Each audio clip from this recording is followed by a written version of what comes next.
Olá, sejam todos muito bem-vindos a mais um podcast com videocast. Aqueles que quiserem assistir, está lá no nosso site, no YouTube, do Uro-Oncologia em Debate. Esse podcast especial, um podcast especialmente apoiado pelas telas. Agradeço já desde então esse apoio. Hoje a gente vai falar um pouquinho sobre câncer de próstata metastático, hormônio sensível, de baixo volume, né? A gente sabe que a doença, hoje em dia, cada vez mais a gente vai entendendo a sua biologia e vai vendo aí como é que ela se comporta, e a gente tem algumas classificações novas aí que a gente vai discutir um pouquinho e ver como é que a gente trata esses novos doentes, ou essas novas formas de encarar a doença. Então, só para a gente começar e contextualizar o problema, o câncer de próstata, a gente sabe, não é um câncer mais comum, a gente sabe que 8% deles aproximadamente se apresentam metastático ao diagnóstico. O trial do PLCO americano mostrou para a gente que em 10 anos, 5% dos pacientes com doença localizada, elas evoluem para a doença metastática, se não tratados.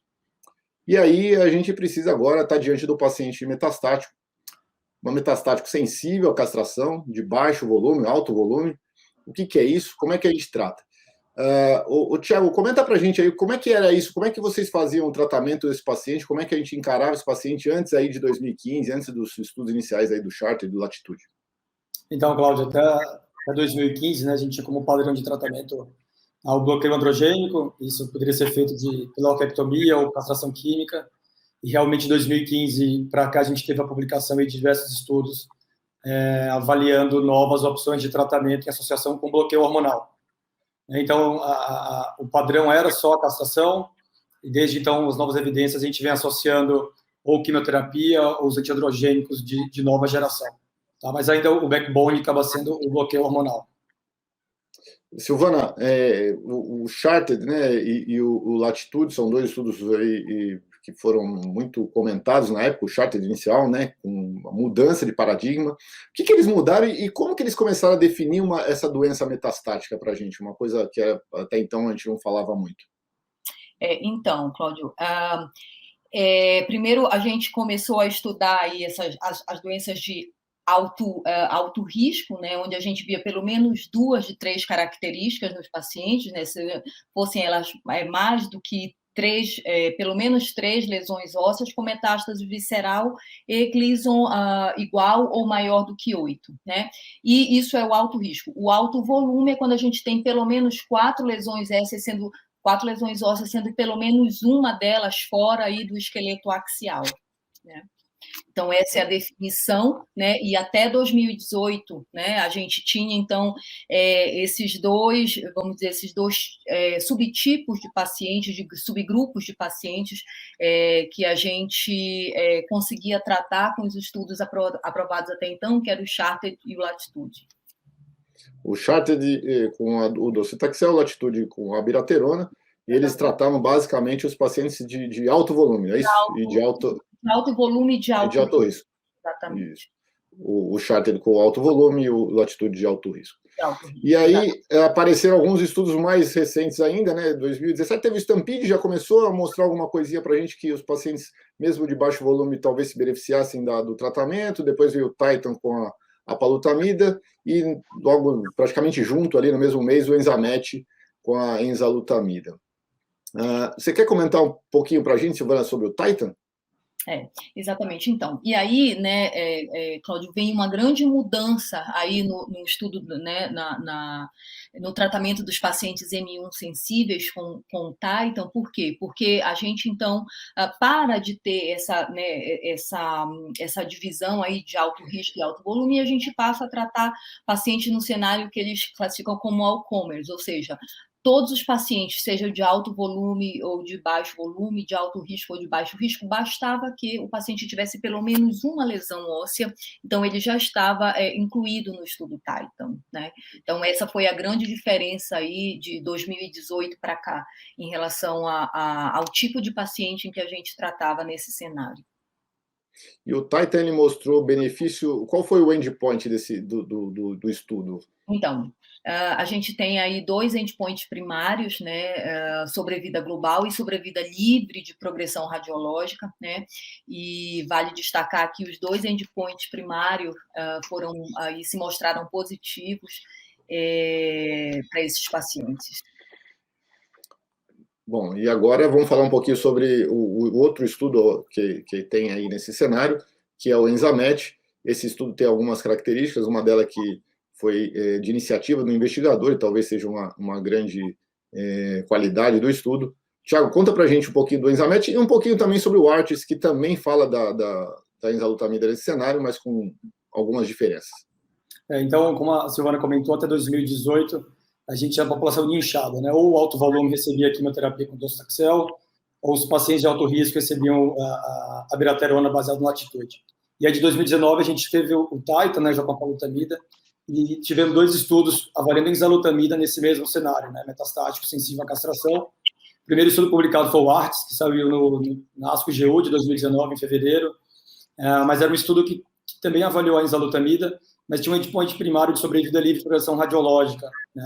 E foi um estudo já positivo na primeira publicação, mas ainda sem ganho de sobrevida global. Era um dado imaturo, mas o dado interessante do estudo é que, independente de alto ou baixo volume, ou uso prévio ou não de docetaxel, os pacientes tiveram benefício com o uso da enzalutamida.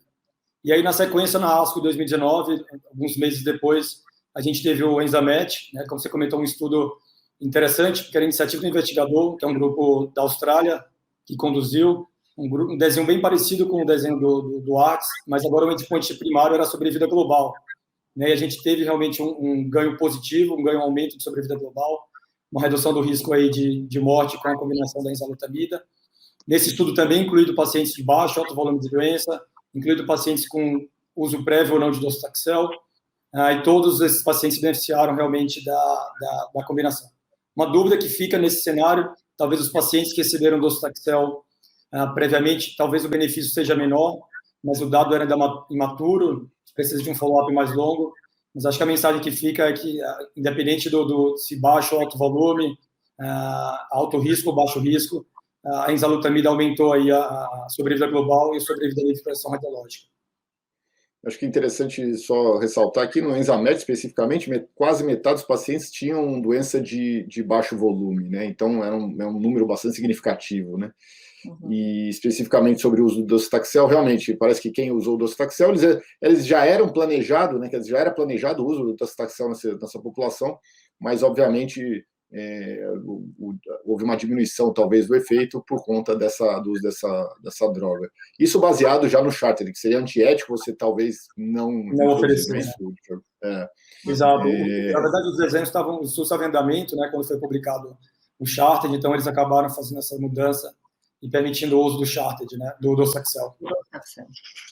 Silvana, e com relação à qualidade de vida? Porque são pacientes que ainda estão, muitas vezes, com baixo volume, né? Está começando a doença metastática a evoluir, então é um pouquinho diferente do que a gente, às vezes, vê numa doença avançada, que tem dor óssea, tem fratura. Como é que fica adicionar uma medicação? Essas medicações, elas são ok? Dá para levar? O paciente não tem pior da qualidade de vida? Então, Cláudio, isso é bem interessante. A gente já tem os dados de qualidade de vida publicados, né? E o que se mostrou, o que se comprovou, aí quando se aplicou, né, os scores de qualidade de vida para esse subgrupo de pacientes, é que não houve deterioração na qualidade de vida em relação ao placebo. Então, a gente tem aí drogas bastante eficazes, né, que atingiram aí seus endpoints primários, né, tanto em sobrevida quanto em sobrevida livre de progressão radiográfica, e conseguiram manter qualidade de vida para esses pacientes, o que é fundamental, né? Então, são drogas que, né, embora seja uma droga a mais, né, mas ainda assim os pacientes conseguiram aí levar sem alteração de qualidade de vida.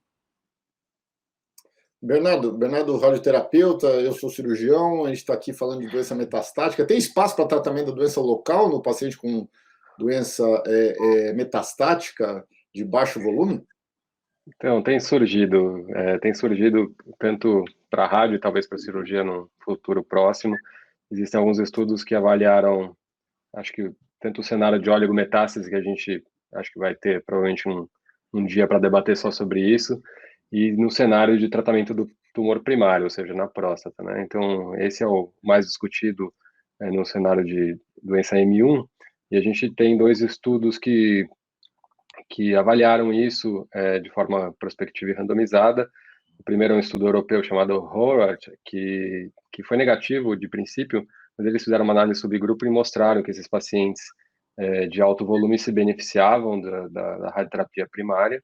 E logo na sequência saiu o STAMPEDE, né, que foi muito comentado na ESMO na época, que eles avaliaram também a mesma coisa, a radioterapia primária, com fracionamento um pouco diferente, ali, hipofracionada, e o estudo como um todo foi negativo, mas eles fizeram também essa análise de baixo volume e essa análise de alto baixo volume baseado no Charted, os pacientes que têm poucas lesões se beneficiaram do tratamento local. O tratamento local nesse estudo é basicamente a próstata, então fica muitas perguntas se a gente deve adicionar tratamento nas metástases, se a gente deve adicionar tratamento pélvico com linfonodos, mas basicamente esse estudo mostrou que tratar o primário com radioterapia local tem ganho de sobrevida nesse grupo específico de baixo volume do Charted. Agora, esse ano saiu uma subanálise desse estudo, que foi publicado recentemente, e mostrou que talvez, selecionando ainda mais esses pacientes, a gente possa ter um benefício maior. Então, pacientes que têm realmente lesões ósseas, e nesse estudo, nessa subanálise, até 3 lesões foram os que mais se beneficiaram. Então, provavelmente, esse subgrupo é o que a gente vai ter mais benefício, né? Como da cirurgia, acho que você pode comentar, mas tem vários estudos andando, tentando avaliar se isso tem algum impacto ou não. E uma outra mensagem importante é que esse estudo ainda não tem resposta em relação a desfechos de complicações, que muita gente gosta de indicar tratamento pensando em futuras complicações, mas esse estudo, na verdade, não tem nenhum estudo que mostrou que fazer um tratamento local tem um melhor desfecho em termos de complicações, como muita gente pensa, né? O desfecho foi realmente sobrevida, talvez aí por diminuir o volume de doença. Então, tratar o local ali para pacientes de baixo volume tem benefício em termos de redução, melhora da sobrevida global desses pacientes, né? Acho que isso é a mensagem. Se vai fazer cirurgia ou não, obviamente não tem estudo randomizado, como o Bernardo falou, mas quem sabe no futuro para os meus amigos cirurgiões. Tiago, Silvana, uma palavra aí. Como é que você trata hoje paciente de baixo volume com doença metastática? Tiago. Eu acho que esse paciente agora, a gente tem evidência mais que concreta para oferecer tanto bloqueio hormonal combinado com antiandrogênico de nova geração, né? Tem izalutamida ou apalutamida, como o Titan e o Axizamet, e aí avaliar sempre a radioterapia no primário como uma opção a mais aí de aumentar essa sobrevida global do paciente. Silvana. Com certeza. Eu acho que o que a gente tem comprovado são estudos robustos de fase 3, comprovando o benefício de sobrevida global, né, como o Thiago falou, tanto para a enzalutamida quanto para a apalutamida. Na minha prática, eu sempre que dá, sempre que é possível, eu ofereço radioterapia também, baseada aí no braço do STAMPEDE. Então, acaba girando em torno disso, Cláudio, que eu acho que a gente está sempre beneficiando os pacientes a usar aí a combinação dessas estratégias.